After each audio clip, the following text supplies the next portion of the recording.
hugsa það.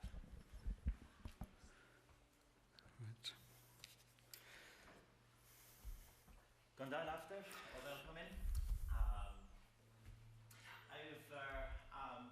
Recently a number of you have come with questions about the nature of God. Undanfarið þá eru mörg ykkar sem hafa komið með spurningar varða eðli Guðs. So starting last week and going over 4 weeks, Björgvin and I are taking 2 sermons each on this topic. Og við byrjuðum í síðustu viku og áfram næstu, eða í 4 vikur ætla ég og Björgvin þá ætlum við að fara yfir þessi efni. So last week, Björgvin touched on the concept of sonship and Jesus. Og í síðustu viku þá fjallaði Björgvin efnið soninn og Jesú og eðli Jesú. And today we're going to look at some of the aspects relating to the Father, the Son and the Holy Spirit. Og í dag ætlum við að líta á nokkur þessara efna sem varða föðurinn, soninn og heilagan anda. But let's pray first. Við skulum byrja á því að biðja. Father in heaven, we need great wisdom and discernment. Faðir á himnum, við þörfnumst mikillar visku. And we recognize how limited we are in understanding. Við gerum okkur grein fyrir því hve takmörkuð við erum í skilningi okkar. May the Holy Spirit be our teacher and guide. Mætti heilagur andi vera kennari okkar og leiðbeinandi. And may always your glory be our primary concern. Og mætti dýrð þín ætíð vera okkar megin viðfangsefni. Amen. Amen. When we come to try and understand who God is, then we come immediately with 2 big problems. Þegar við reynum að skilja það hver Guð þá rekumst við strax á 2 vandamál. Firstly, we are all created and sinful human beings. Í fyrsta lagi þá erum við öll sköpuð og syndugar verur. And all of us are prone to errors of judgment and misunderstanding. Og okkur hættur öllum til að skorta dómgreind og draga rangar ályktanir. So here we are as imperfect people trying to grasp hold of an uncreated and holy God. Og hér erum við, manneskjurnar, að reyna að skilja óskapaðan og fullkominn Guð. So as we approach the study of God, we have to come with a lot of humility and with carefulness. Svo þegar við tökumst á við það að rannsaka eðli Guðs, þá þurfum við að mæta með auðmýkt og varfærni. And secondly, according to the Bible, human beings cannot discover God. Og samkvæmt Biblíunni þá það svo að manneskjur geta ekki uppgötvað Guð eða komist að raunum hver hann er. God can only be known if he chooses to reveal himself to us. Guð getur aðeins þekkst ef að hann velur að opinbera sig. Of course, the whole situation is a little bit like an ant trying to explain to his ant friends about the nature of human beings. Og þetta kannski svolítið eins og maur væri að útskýra það fyrir mauravinum sínum hvert eðli mannsins er. So again, we have to be very careful how we declare our personal conclusions about God. Svo við þurfum að fara mjög gætilega í það hvernig við ætlum að útskýra niðurstöðu okkar í því hver Guð er. Now God has chosen to primarily reveal himself through scripture. Og Guð hefur valið að opinbera sjálfan sig fyrst og fremst í gegnum ritninguna. And these words explain many things, but not everything. Og hún útskýrir marga hluti en ekki allt.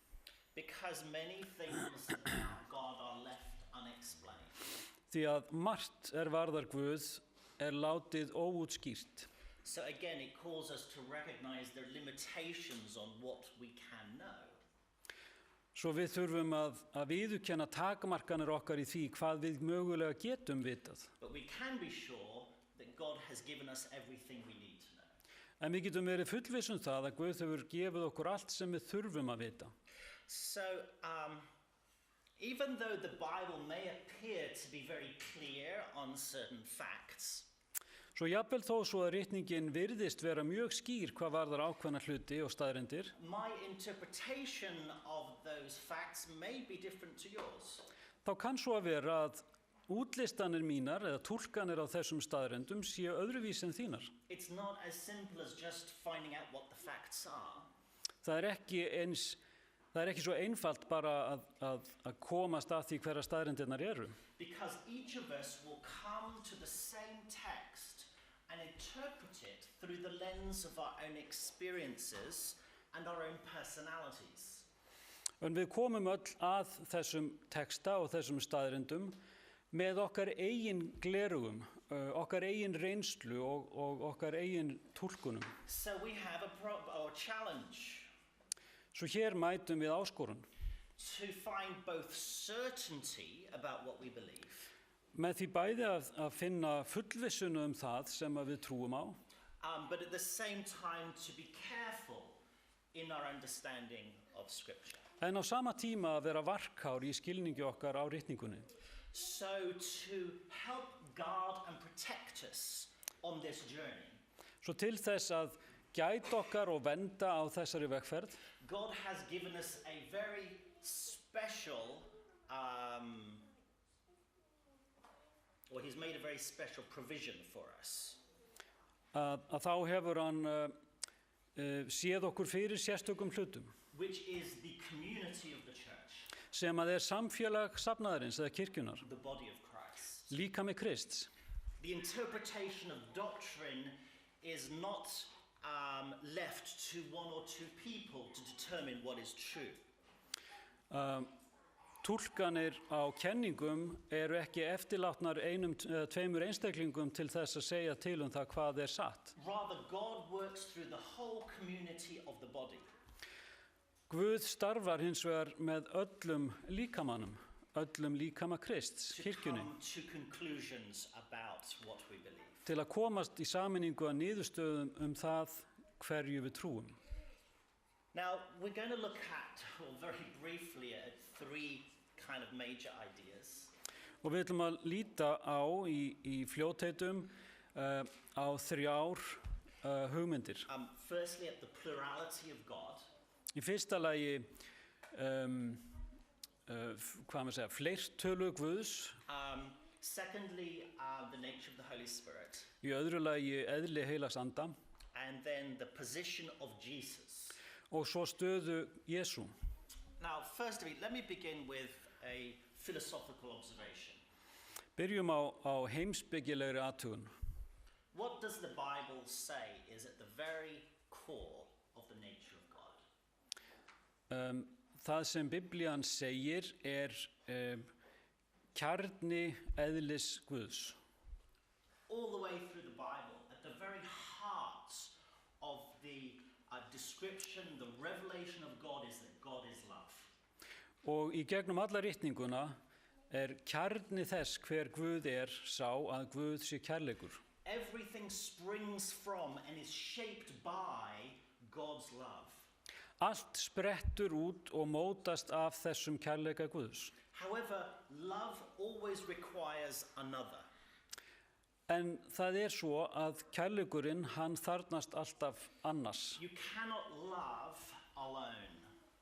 Það ekki hægt að elska einn. Yeah, pretty good. You want me to continue? Yeah. So the very nature of God Svo eðli Guðs suggests that God has never been alone. bendir til þess að Guð hafi aldrei verið einn. Because that would be against his very nature. Því það væri andstætt grundvallar eðli hans. God must always have existed in the plural. Guð hefur alltaf verið meir en einn. Now, theologians have used the term Trinity to describe God. Guðfræðingar þeir hafa notað hugtakið þrenningu til þess að útskýra Guð. It's simply a Latin word meaning three. Þetta er einfallega latneskt orð og þýðir þrír. The word Trinity is not in the Bible. Hugtakið þrenning er ekki að finna í Biblíunni, Just like the word incarnation is not in the Bible. rétt eins og holdgunin sem hugtak er ekki að finna í ritningunni. But both Trinity and incarnation are words to help us describe to each other what we see. En hugtökin þrenning og holdgun eru notuð til þess að útskýra það sem við sjáum. Now, I'd like us to begin by looking at the plurality of God. Open your Bibles to Genesis 1. Mér langar til að byrja á því að líta á þennan, hvað er maður að segja, þessa fleirtölu Guðs, og ef við förum í fyrstu Mósebók,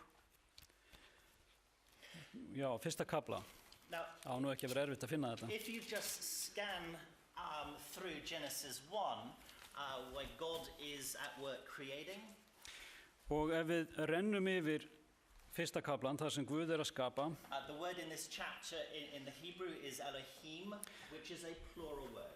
að þá er hugtæki sem notað er á hebreskunni Elohim, það er fleirtölu orð.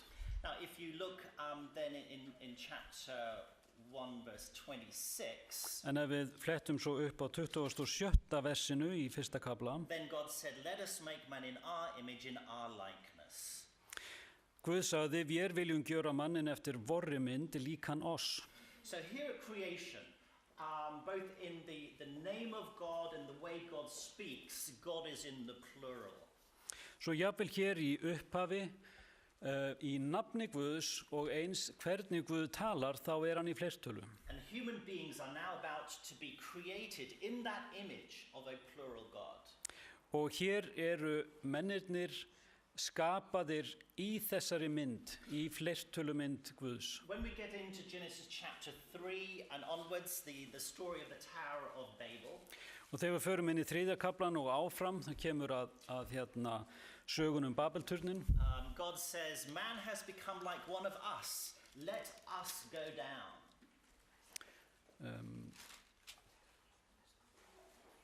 11:27, já. Já, það er hérna í 11. kafla 27. versi að þá er Guð að tala og hann segir, fyrirgefðu. You can just translate what I'm saying. Man has become like one of us. Já, það sem Guð segir, maðurinn, hann hefur hann er orðin eins og einn af okkur, og svo segir hann seinna, við skulum fara niður.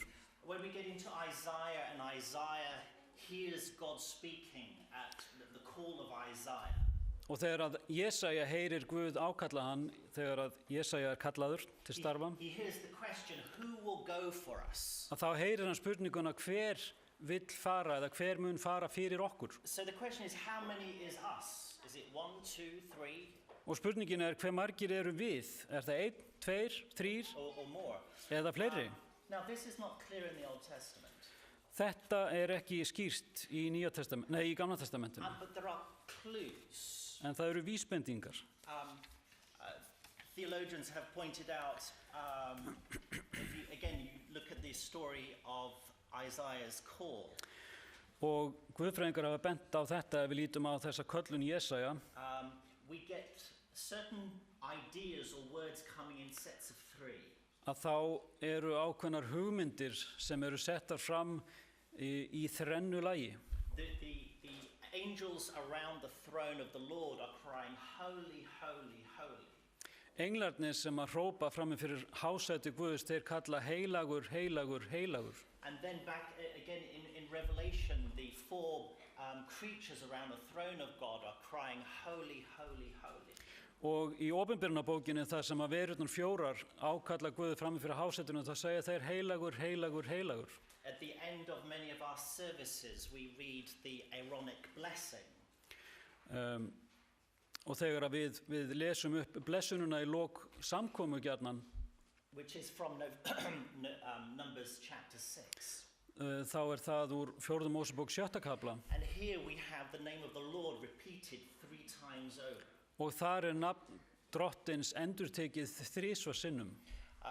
The Lord blesses and keeps us. The Lord's face shines upon us, and the Lord gives us peace. Drottin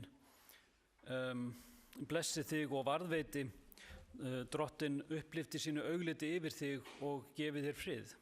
Now, in these examples, this does not prove that there is what we would call today a trinity. Þessi dæmi sanna á engan hátt það sem við tölum í dag sem þrenningu. But they foreshadow or appear to foreshadow what becomes more explicit than in the New Testament.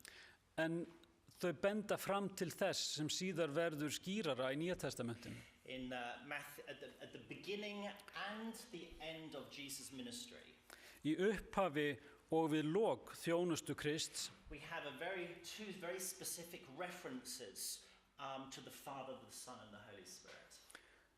Þá eru tvær mjög sértækar vísanir til föðurins, sonarins og heilags anda. I mean, if you just look at these familiar words in Matthew 3. Ef við lítum á þessi mjög kunnulegu orð í Mattheus 3. kapla. 16 and 17. As soon as Jesus was baptized, he went up out of the water. At that moment, heaven was opened, and he saw the Spirit of God descending like a dove and alighting on him. And a voice from heaven said that this is my Son, whom I love. With him I am well pleased. Og það stendur í 16. og 17. versi. En þegar Jesús hafði verið skírður, stíg hann jafn skjótt upp úr vatninu, og þá opnuðust himnarnir, og hann sá anda Guðs stíga niður eins og dúfu og koma yfir sig. Og rödd kom af himnum, þessi minn elskaði sonur sem ég hef velþóknun á. So Jesus is in the water, the Holy Spirit comes down, and the voice of the Father speaks from heaven. Jesús þarna í vatninu, heilagur andi kemur yfir hann og Faðirinn talar af himnum. Now, if we zip to the very end of the Gospel of Matthew, og ef við stökkum svo fram í lok Mattheusar Guðspjalls, here is the very end now of Jesus' ministry. Hér í lok þjónustu Jesú. And Jesus tells the disciples very clearly in verse 19, therefore go and make disciples of all nations, baptizing them in the name of the Father and of the Son and of the Holy Spirit. Og þá segir Jesú mjög skýrt við lærisveina sína, farið því og gjörið allar þjóðir að lærisveinum, skýrið þá í nafni Föður, Sonar og heilags anda. The Church of God is going to be built on 3 separate names. Kirkja Guðs skildi verða byggð á 3 aðskildum nöfnum. The Father, the Son and the Holy Spirit. Faðirinn, Sonurinn og andinn heilagi. Now these 3 names continue right through in the writings of Paul. Og þessi 3 nöfn, þau halda áfram í gegnum öll rit Páls. As was read in the scripture read, 1 Corinthians 4:4-6. Eins og stendur í 1. Korinthubréfi 4. kapla, 4. til og með 7. versi. These are just a couple of examples, but it happens in a number of places where Paul brings together the person of God in 3s.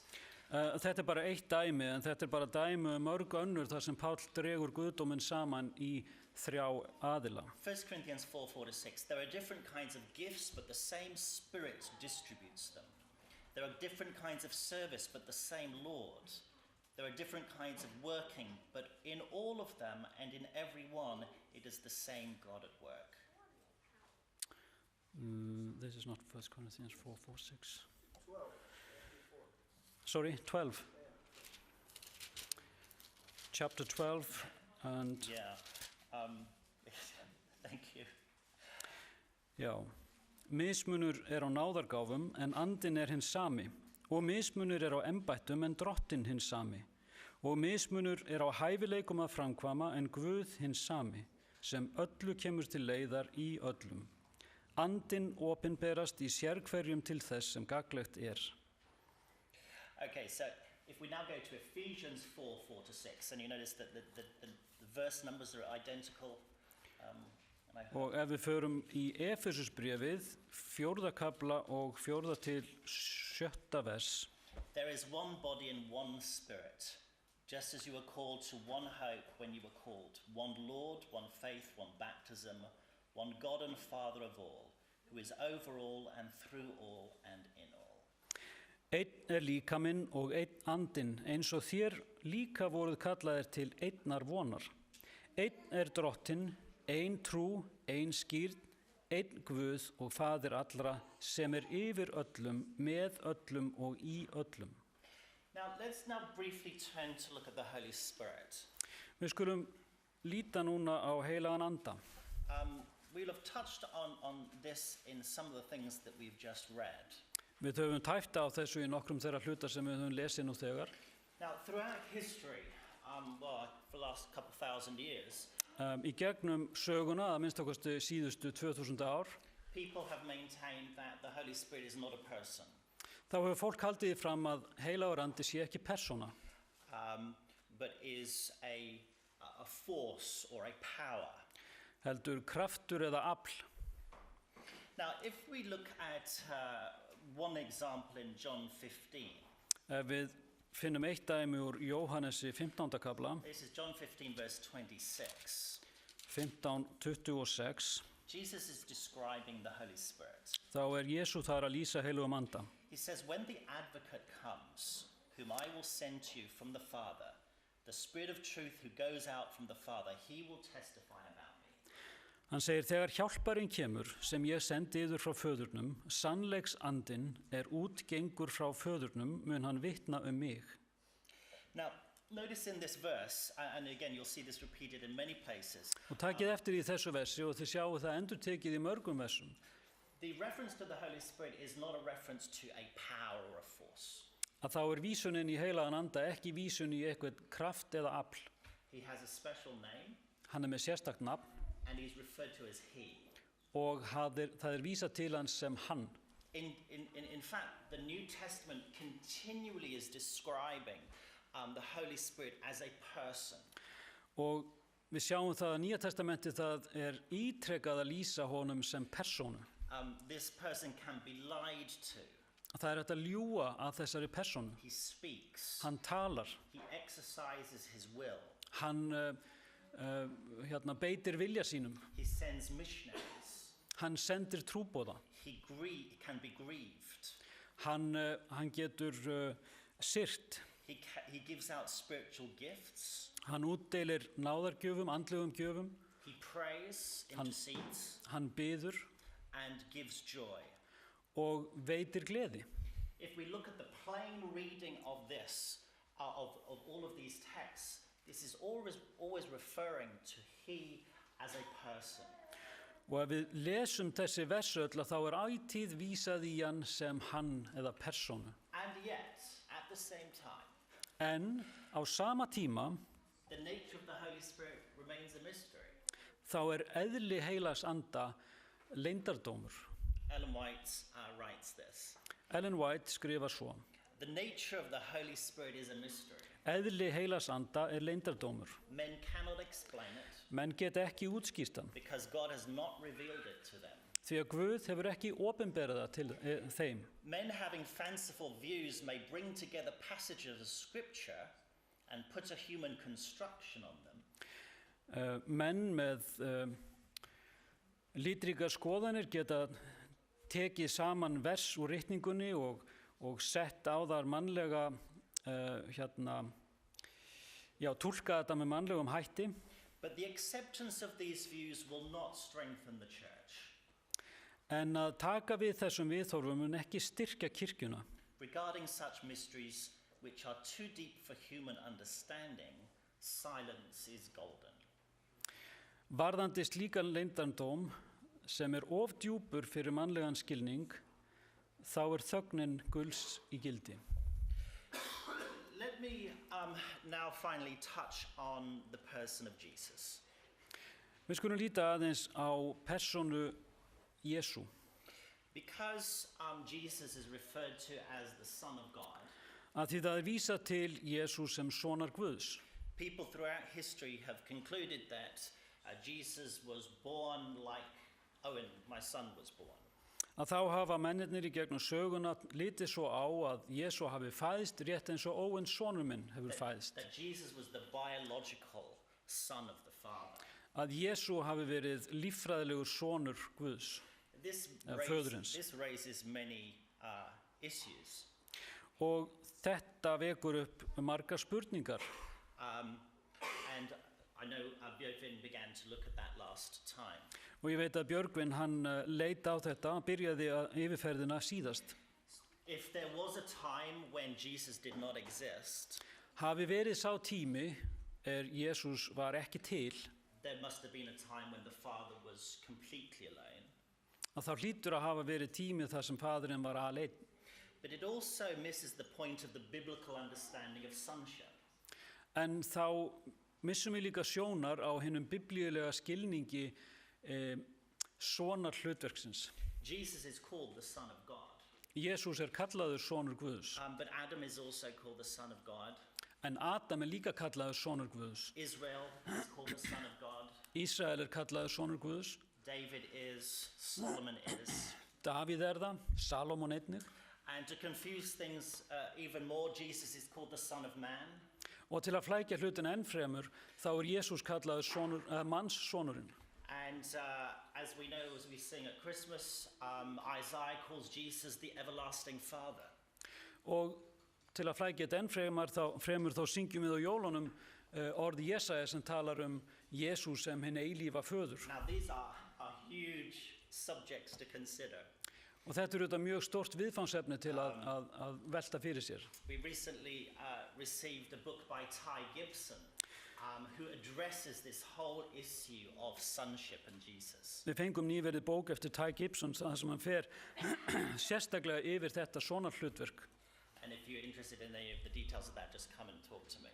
Og hafið áhuga á þessu í frekari smáatriðum þá endilega komið að tala við mig. But most importantly, En það mikilvægasta þetta.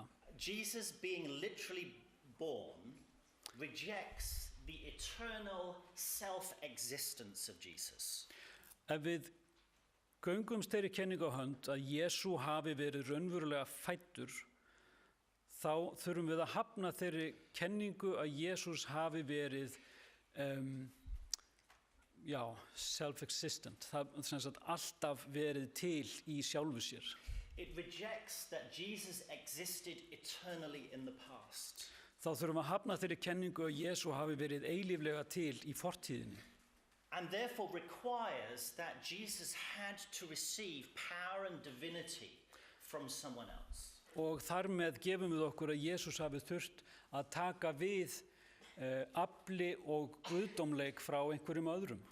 Now look at what God says to Moses in Exodus chapter 3. Takið eftir því sem Guð segir við Móse í annarri Mósebók 3. kafla. This is where God is preparing Moses to go and see Pharaoh. Hér það sem að Guð að undirbúa Móse til þess að fara og tala við Faró. God says to Moses, I am who I am. Og þar segir Guð við Móse, ég sá sem ég This is what you are to say to the Israelites, I am has sent you. Og hann sagði, svo skaltu segja Ísraelsmönnum, ég sendi mig til yðar. God is explaining to Moses the name by which he made himself known to Abraham. Og Guð hér að útskýra fyrir Móse nafnið sem að hann notaði þegar hann talaði við Abraham. When God says, I am who I am, Þegar Guð segir, ég sá sem ég it is a direct reference to his eternal self-existence. Að þá það bein tilvísun í eilífa tilveru hans. But notice two things. Firstly, as we will see at a later time, the names Yahweh and Jehovah in the Old Testament are the names for Jesus. En takið eftir tvennu. Í fyrsta lagi það að nöfnin Jahve og Jehova í Gamla testamentinu nöfn Jesú. Jesus, the Creator, did not suddenly disappear after he had finished creating. Skaparinn Jesú, hann hvarf ekki allt í einu á sjónasviðinu þegar hann hafði lokið við sköpunarverkið. He has continually worked through the whole of human history for our salvation. Hann hefur viðvarandi starfað við endurlausn mannsins í gegnum alla söguna. But secondly, in John 8:58, En í öðru lagi, í Jóhannes 8. kafla og 58. versi, Jesus directly claims to be Yahweh. að þá segir Jesú berum orðum að hann sé Jahve. Verily, very truly I tell you, Jesus answered, Before Abraham was born, I am. Jesús sagði við þá, sannlega, sannlega segi ég yður, áður en Abraham fæddist, ég. The Jewish leaders were so angry at this claim Leiðtogar gyðinga voru svo reiðir vegna þessarar fullyrðingar that Jesus claimed to be the eternal, self-existent God. að Jesús skildi hafa gert tilkall til þess að vera hinn eilífi Guð, That they tried to stone Jesus. að þeir reyndu að grýta hann. Indeed, the focus of Satan's work throughout the whole of the great controversy Og í reynd það svo að þetta er í brennipunkti alls starfs Satans í deilunni miklu. has been to obscure the true position, power and authority of Jesus. Og það hefur verið það að afbaka hennar sönnu mynd og afl og vald Jesú. As Ellen White affirms in Desire of Ages, Eins og Ellen White staðfestir í þráaldana, in Christ is life, í Kristi líf, original, upprunalegt unborrowed og ekki fengið að láni and underived. og hvergi komið annar staðar að. In many ways, touching on these topics is quite unsatisfying. Og mörguleiti má segja það að tæpa á þessu viðfangsefni ekki sérstaklega fullnægjandi. Because we're touching so briefly and there's so much more that could be said. Því að við tæpum svo lítilega á þessu og það er svo margt annað sem væri hægt að segja. But the question is, why does all this matter? En spurningin hvers vegna skiptir þetta allt saman máli? As we approach the second coming, Eftir því sem að endurkoman nálgast and Satan knows that his time is getting shorter and shorter, og Satan veit að tími hans styttist, the one thing he is going to do is to try to break the unity of God's people. að þá mun hann reyna að brjóta upp einingu Guðs fólks. Unity is not built upon how we feel about anything. Einingin fæst ekki með því snýst ekki það hvernig okkur líður með eitt og annað. Biblical unity is built upon truth. Biblíuleg eining byggir á sannleika And truth fundamentally is about who God is. og grundvallar sannleikurinn sá hver Guð So we need to equip ourselves with what is true. Svo við þurfum að brynja okkur með því sem satt, That the unity of God's church can continue on and triumph and not splinter apart. að eining kirkju Guðs getur haldið áfram en mun ekki skiptast upp eða brotna í fleiri einingar. To close, let me read you Paul's benediction to the Corinthian church. Í lokin langar mig til þess að lesa fyrir ykkur blessunarorð Páls til Korintumanna 1 Corinthians 13 verse 14. og þetta í 1. Korinthubréfi 13. kapla og 14. vers. Við erum reyndar bara með 13 hér.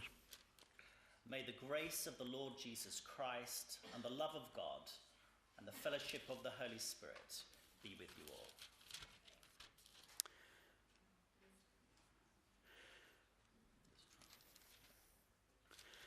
Já, við erum að lesa hérna annar staðar.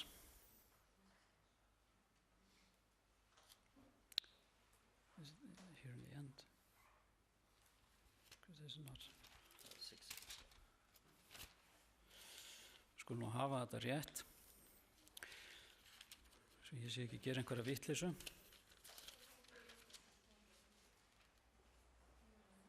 Þetta væntanlega annað Korinthubréf. 13. kapli og 13. vers. Second one. Náðin drottins Jesú Krists, kærleiki Guðs og samfélag heilags anda sé með yður öllum.